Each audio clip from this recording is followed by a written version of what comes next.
We are here with Rachel Brummert. We are hosting an event to collect donations for Safe Alliance, which is a local shelter in Charlotte where women and children who are victims of domestic violence go to seek shelter and to get out of that situation. And we think it's very important for you all to understand what happens when somebody's a victim of domestic violence. And Rachel has been gracious enough to donate her time to talk to us and to bring us awareness as to what she went through and give us a little bit of an insight of what truly happens in that situation. So welcome, Rachel. Thank you so much for taking the time to talk to us. I'm so happy. Thank you. Thank you for having me. I appreciate it. What kind of abuse did you go through? So it was physical abuse. It was sexual abuse. It was financial abuse. It was toxic in every way. It was alienating from my family. It was, I wasn't allowed to have money. I wasn't allowed to work. I had nowhere to go. So there's financial abuse as well. So how did your abuser change your life? He changed it dramatically because I've always been very independent. I've always been focus minded. I wasn't allowed to work, so I wasn't allowed to go anywhere. I wasn't allowed to just leave and find somewhere else to live or that kind of thing. Or he would give me, a certain amount of money for groceries. And if I didn't come back with change or account for everything that was on there, he would scream at me for days. It was so gradual that I didn't know that it was abuse. Yeah. So he controlled everything pretty much from there. Absolutely. Yeah. Who I talked to, who I saw, what kind of money I spent. For how long were you in that relationship like that? When it was 2 years. Okay. And did it get gradually worse? It was very fairy tale in the beginning. This man swept me off my feet. Treated me like a queen and made me feel special. And then gradually it got to be, well, your friends weren't really your friends because so-and-so said this about you. And he would kind of play my friends and I against each other.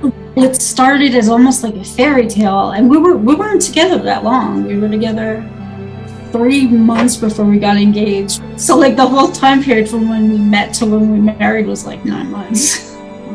And then I started to question my own sanity. I'm like, is there something wrong with me? Were you able at that time to talk to other people about those feelings that you were having? I mean, by that point, I've been estranged from my family for a long time, so I didn't feel that I had them to help me in the first place. And then I was kind of losing my friends a little bit. Was there anything stopping you from leaving that situation? Well, fear was the biggest one. If you ever leave me, I will hunt you down. I will kill you. I will kill your family. I will kill your dog. But money was also another thing. I felt like I couldn't go home to my family, that I didn't have anywhere to stay. I didn't have money for a hotel or get my own place. Fear was the biggest one. I was terrified that, if I left, he would hunt me down and just kill me right there. The factor of the fear, and I know that it takes at least an average, I believe, is of 7 times for a woman to be able to leave a situation of domestic violence, and people don't realize that. And yeah, again, and that's the most dangerous time too, is when you leave. That's the most dangerous time for a person. How did you get to the point where you left, and how was that transition from leaving that situation and surviving? Well, I didn't leave voluntarily, actually. Dinner was 5 minutes late, and he got very upset, and he beat the hell out of me the point where I went to the hospital. I was in a coma for several weeks, and that was how I left. My family found out that I was in the hospital, that this happened, and then they brought me back home to New Jersey. While I had plans to leave, I didn't leave of my own free will. You were on the verge of death, literally. Yes, my family was told to expect the worst. And it speaks to the type of situation where women get killed. I am very happy you did not. I am sorry you went through that. Try to turn pain into purpose. When you're in a domestic violence situation, you feel like you're silenced and you feel like you have no voice. So like I'm on the other side of it now, and I do have a voice, and I feel like it's my mission in life to educate people.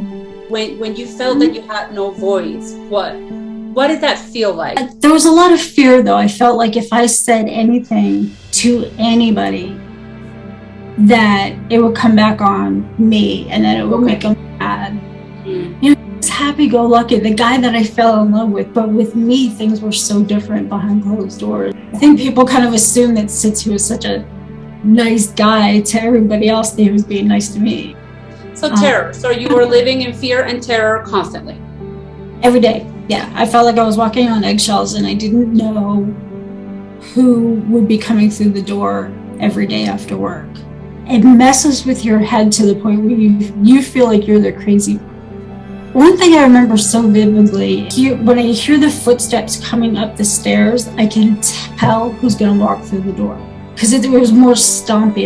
It was more like precision, I guess you would say. And I would just sort of brace myself because I knew the door was going to open, you know, in a couple of minutes, and I'm going to be screamed at for the next few hours. And that was the threat all the time. It's, you know, it's like, if you ever leave me, I will hunt you. And I'll hurt you, and I'll hurt everybody that you love. Were there any resources that you knew of when you were going through that you think would have helped you? There was a hotline that I remember. I think I called them once. I mean, we were trying to come up with a safety plan so that I would be able to leave safely. But I got really scared because I'm like, here, I'm telling someone about this, and if he ever finds out that I called the hotline, if he, you know, I don't know, what if you could check phone records or that sort of thing? Yeah. So, you know, I tried to, but I psyched myself out of it. I think just because of the whole like mind control. In hindsight, I wish that I didn't psych myself out, because I really think I would have gotten out without being hurt. It takes, you know, an average of 7 attempts to leave. When you think about it and you go back and you say, maybe my family or my friends could have helped if they had done this or asked me this. And I'm trying to ask this because I'm trying to bring awareness to us who are outsiders, who may know or suspect that somebody we know is going through that, and we don't know how to help. I would say that if you know somebody who's going through this, say, is there something that you need to talk to me about? Okay. Do it in a way where you're not being confrontational about it. That's just going to close someone off. Okay. So what I'm going to do is, I noticed there's something different. Is there something you want to tell me? Is there something that I can help you with? And I think if you take it from that position, the victim will open up maybe just a little bit. When you're asking a victim how you can help, it's complicated because they may not want to tell you because they're still in fear. So the approach is important. It's not confrontational. Absolutely. Yeah. And the tone also. It's like, you know, you're not judging. You're just noticing something's going on. I mean, if you notice bruises, don't be like, well, you have to leave him. You have to leave him. It's not that simple. So I would also say for people to educate themselves before they even talk to a victim, because there's a lot of resources out there that say, well, you know, this is probably the safer way for you to help somebody. Once you were able to get back to health and you were out of that situation, what measurements or what did you do to take care of yourself to make sure that you never allowed yourself to be in that position again? Lots of therapy. Yeah, you know, I mean, it's funny because I remarried in 2001. It was like 3 years after I left an abusive relationship. Okay. Our relationship and engagement were so long because I had to be sure that I wasn't jumping into another abusive relationship. We've been together for over 20 years now. Congratulations. That makes me very happy. We communicate well. We respect each other. So I know I'm not going to, you know, go back to an abusive relationship. What signs do you warn other women who might be going through what you went through at the beginning stage to be aware of? One of the things I know for me is that my ex accused me of cheating all the time. You know, anyone who accuses you of things you did not do, that's a warning sign for me. Nobody has the right to make you feel like you're a bad person or there's something wrong with you. So if anybody makes you feel that way, that's a red flag as well. Yeah. That if anybody makes you feel less than human or respected, that is not a person that I would want in my life. One of the things that we are supporting with this event, Pose for Love, I mean, we are talking about love, and love is self-love as well. And there are so many victims out there who are going through maybe the beginning stage, or they're terrified to leave right now, or they're going through the worst part of it right now. Part of what we're doing with the event, besides collecting donations, is we want to bring awareness. And I thank you so much for talking to us about it. Safe Alliance does have a shelter. It is an undisclosed location for obvious reasons. Absolutely. But they do shelter women and children, and they did tell me that about half of the people at the shelter right now are children. I want to make sure as a society we do whatever we can to support and help however we can. And absolutely. I think a big part of the reason we don't help enough is ignorance. Now we want to hear the good part. Now you're happy. Now you're in a wonderful marriage. Tell us about your new life. My life is so different now. We communicate. It does.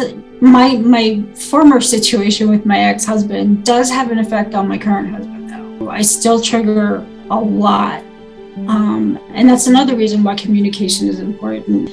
I didn't think the good men existed for a long time. I'm sure.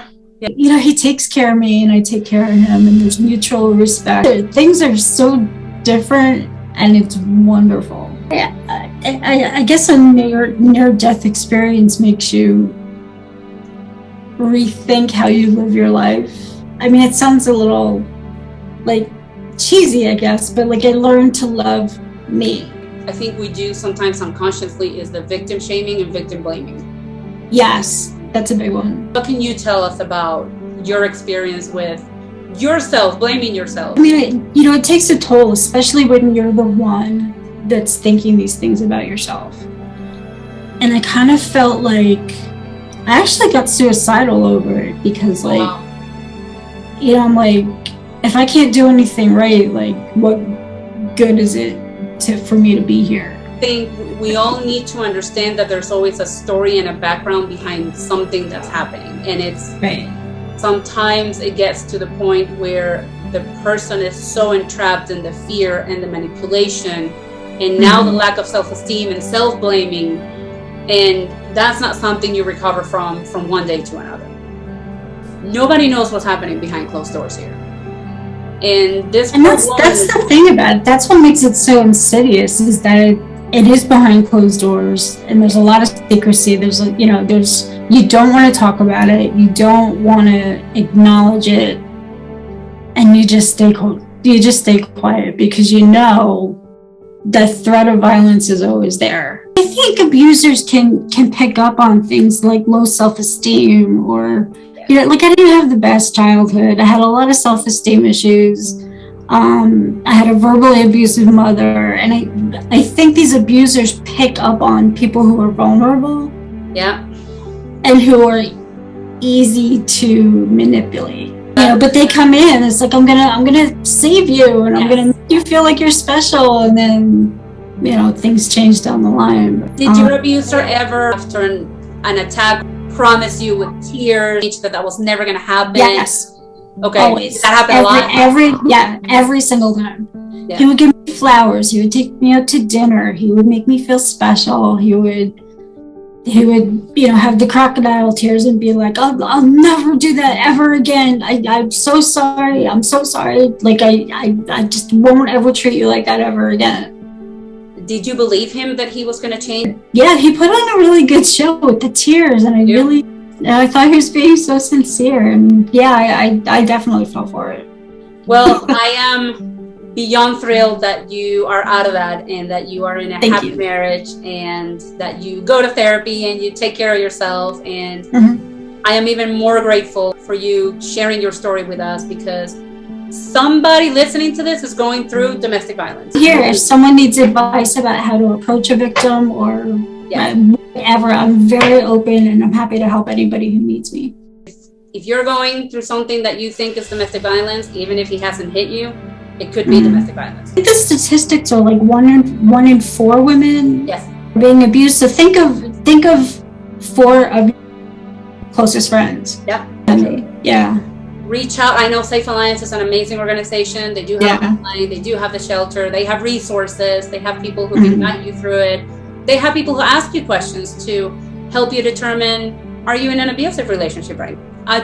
I thank you for sharing your story, because as I said, there's so much ignorance out there regarding domestic violence, and I am making an effort to learn, and I am making an effort for other people to learn so that we can help more. And men, speak up. So any last words, any last messages you want to make sure that come across on this interview?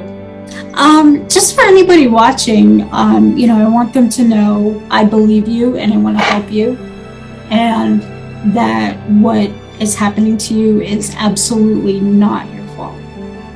Reach out. There are people you can reach out to. There's organizations you can reach out to. We know you're scared. Yeah. Oh, yeah. Rachel knows you're scared. Rachel understands you.